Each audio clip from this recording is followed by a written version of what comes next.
Police arrested a teacher for posting confidential marking scheme for exam on social media. Another typhoon could affect Hong Kong next week.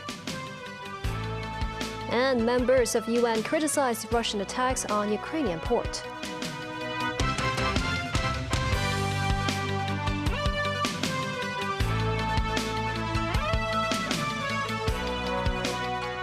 Hello and welcome to TVB News. A local secondary school teacher has been arrested on suspicion of posting an online confidential marking scheme from this year's Diploma of Secondary Education examinations. The teacher was not the marker at the public exam. Investigations are underway as to how he obtained the confidential document. Earlier this month, Hong Kong's exam authorities reported a post on social media platform Xiaohongshu to the police. The post in question features the cover of a marking scheme for the Chinese language writing paper in this year's Diploma of Secondary Education examinations, which is supposed to be confidential. Police said a 38-year-old local secondary school teacher surnamed Wong was taken away on Friday from his Sham Shui Po flat. The man allegedly posted the marking scheme online twice in May and July. The force said the teacher has claimed to be a DSE exam marker online, but he has never been one nor served as a staff member of the Examinations and Assessment Authority. Senior Inspector Chan King-lok said it's likely the teacher hopes to use the confidential document to get business for his private tutorial classes.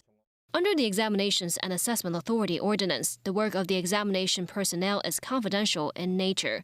Anyone who pretends to be an employee or member of the exam authorities or aids, abets, or counsels anyone to pretend to be so is liable on conviction to a fine of $25,000 and 6-month imprisonment. The police are not ruling out more arrests being made and are looking into how the suspect got a hold of the confidential marking scheme.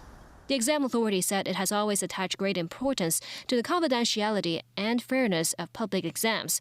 It added anyone hired or appointed by the HKEAA should also keep their identity as an exam personnel confidential, and such restriction has no time limit. Hong Kong is experiencing yet another heat wave as the observatory predicts that tropical storm Doksuri will gradually edge closer to Taiwan from the Philippines rather than Hong Kong for the time being. But the weather authorities said it could not rule out the tropical storm swerving towards Guangdong province. Timothy Lee tells us more.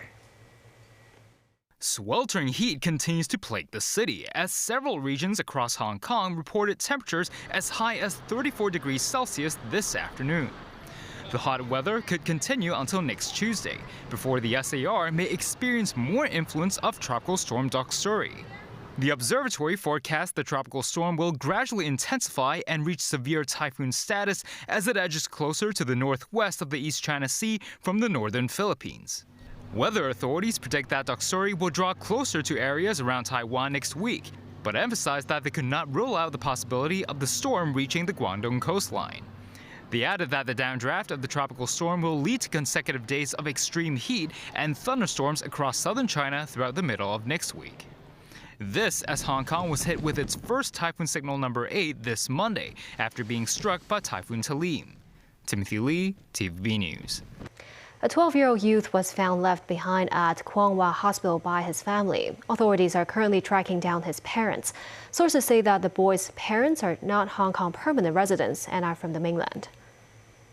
The incident occurred at around noon yesterday when hospital personnel reported to the police of a boy wandering around the emergency ward. The 12-year-old surnamed Chen is 1.45 meters tall and is of a skinny build. He was found uninjured. The boy was born to mainland parents in the city in 2011 before he was brought back up north. Sources say Chen's mother brought him to the hospital at 5 a.m. Friday to seek treatment for her son's diarrhea and coughing before abandoning him after completing the registration work. The boy is currently under childcare services in Tuen Mun. Chief Executive John Lee is leading a delegation on Sunday to visit 3 ASEAN countries for 7 days. The first stop will be Singapore. Dennis Chiu, chairman of the Hong Kong-Singapore Business Association, said Singaporean businesses will be eager to take in views from the SAR's chief executive.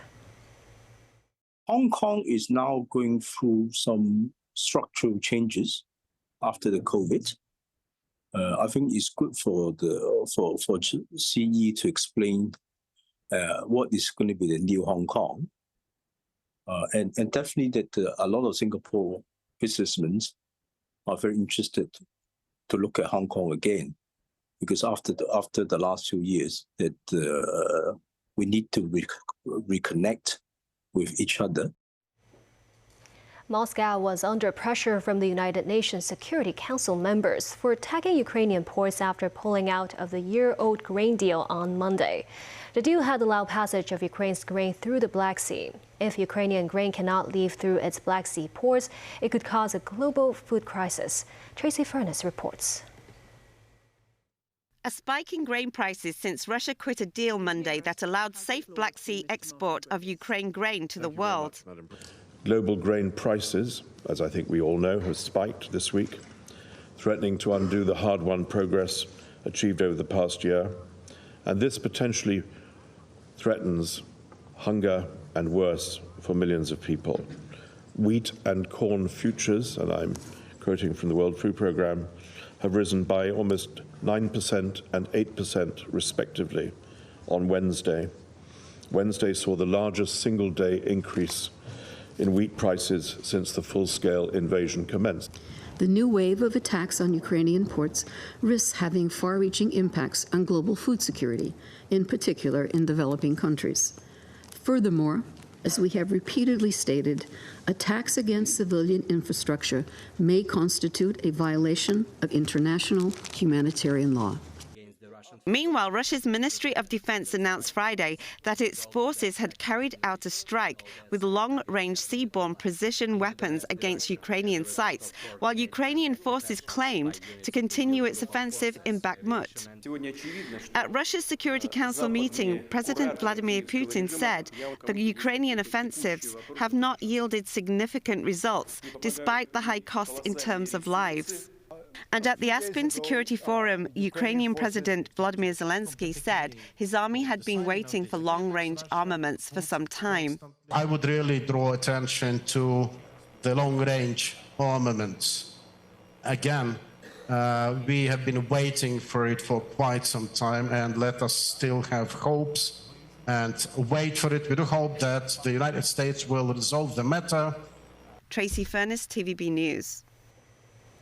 Speaking at a security conference in the state of Colorado, U.S. Secretary of State Antony Blinken said Washington and Beijing have to steady their relations to make sure the competition does not veer into conflict. It was important to us to put some stability back into this relationship, to put a floor under it, to make sure that the competition that we're clearly in doesn't veer into conflict, which would not be in our interest, not be in anyone's interest. And that starts with engagement. It starts with talking. Blinken's remarks came after Henry Kissinger, a former U.S. Secretary of State, was able to meet with high-ranking Chinese officials this week in Beijing, despite visiting the Chinese capital as a private citizen. Kissinger held talks with President Xi Jinping, senior diplomat Wang Yi, and Defense Minister Li Shangfu. In May, China declined a request from the U.S. for a meeting between their defense chiefs at a forum in Singapore, amid heightened bilateral tensions. Blinken said he will meet Kissinger next week to learn about the latter's trip to Beijing.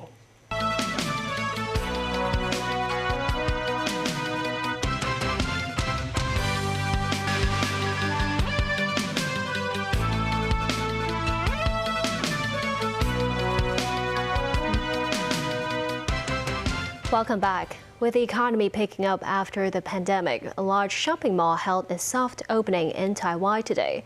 MTR, which operates the mall, hopes it can act as a community facility, providing individuals with leisure and daily needs. Mimosa and I went on a tour of the facility.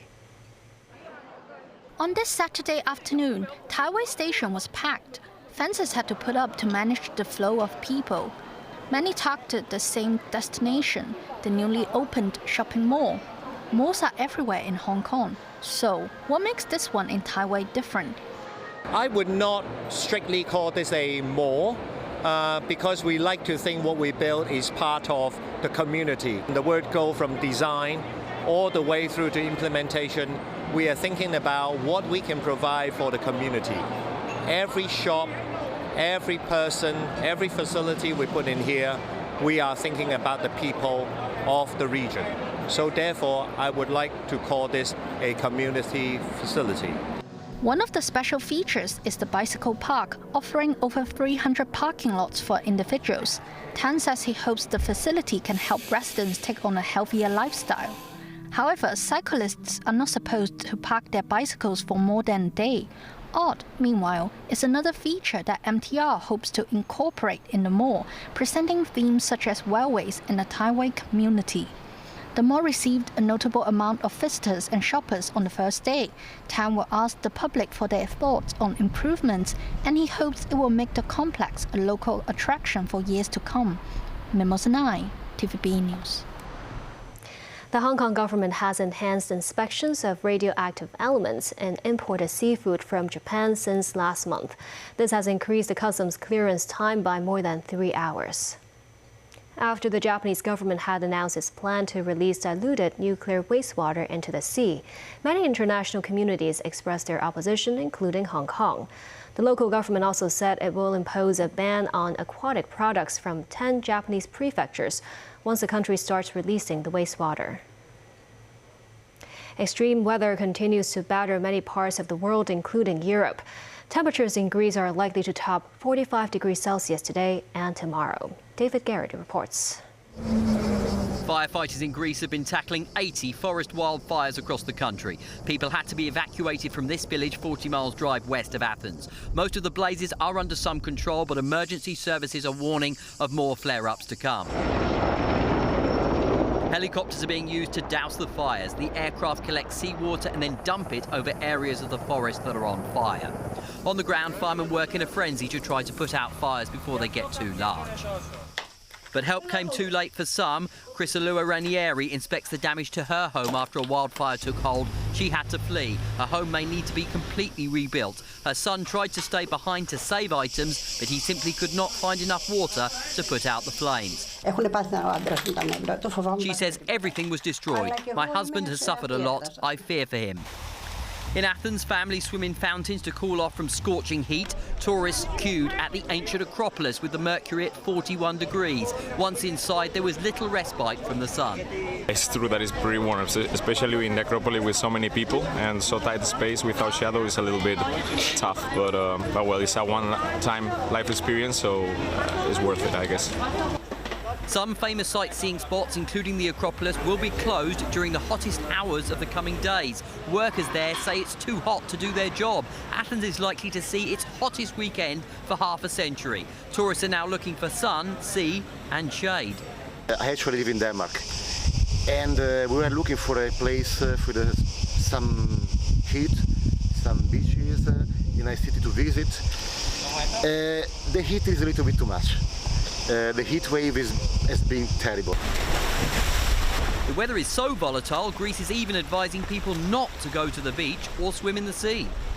Going to the beach, especially for the people who have health problems, is not a good idea. That's why we have so many drownings in the waters, because people with health problems expose themselves in a extreme heat condition, and then they enter water. People are being advised to stay indoors and enjoy restaurants and bars, drink plenty of water and eat salty foods.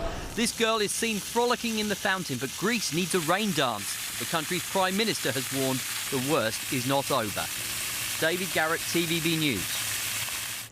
Torrential rains continue to lash China, with massive rainfalls expected in its northern and eastern regions. In the Shanghai Animation Expo, cosplayers were trapped after torrential rain flooded roads on Friday. Water gushed out of drains and staff scooped water out of exhibition halls. The deluge came unexpectedly, and precipitation downtown was over 125 millimeters within an hour. In the capital, Beijing, authorities deployed more than 2,600 people to drain dozens of pumping stations in advance and clear thousands of water drainage outlets along roads. In the U.S., Vice President Kamala Harris made a last-minute trip to Florida Friday to tackle changes to the state's education standards that critics say play down the horror of slavery. Florida's Board of Education voted Wednesday to approve a revised Black history curriculum that focuses on achievements of African Americans rather than injustices they faced during the time of slavery and segregation. They want to replace history with lies. middle school students in Florida to be told that enslaved people benefited from slavery.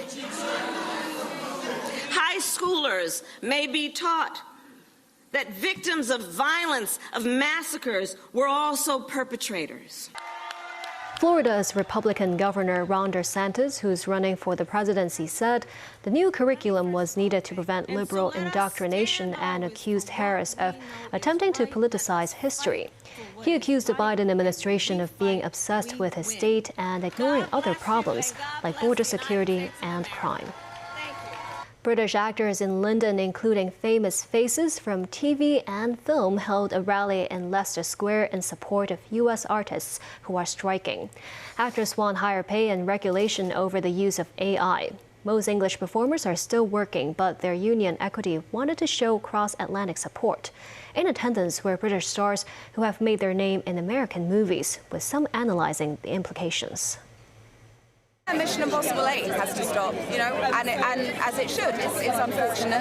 There's so many productions here in the UK that are under SAG contract that of course have had to stop, as well as the ones in America. It's not just about the creatives, it's about everyone else's job that's created from a film set needing to work. Those people are out of the job. Hundreds of thespians showed their support in the UK. American actors said they appreciated the show of support. American popular music icon Tony Bennett, known for his distinctive jazz vocal style, died Friday, just a few weeks short of his 97th birthday. He is best known for his 1962 hit song, I Left My Heart in San Francisco.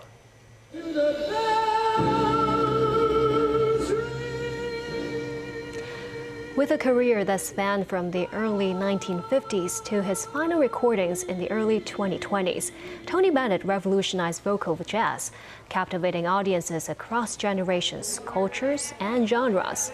Frank Sinatra called him the best in the business, and today, Hollywood stars are remembering him, including Lady Gaga, who he collaborated with in 2014. Bennett received 19 Grammys and sold more than 50 million records worldwide. And that's the news. Thank you for watching.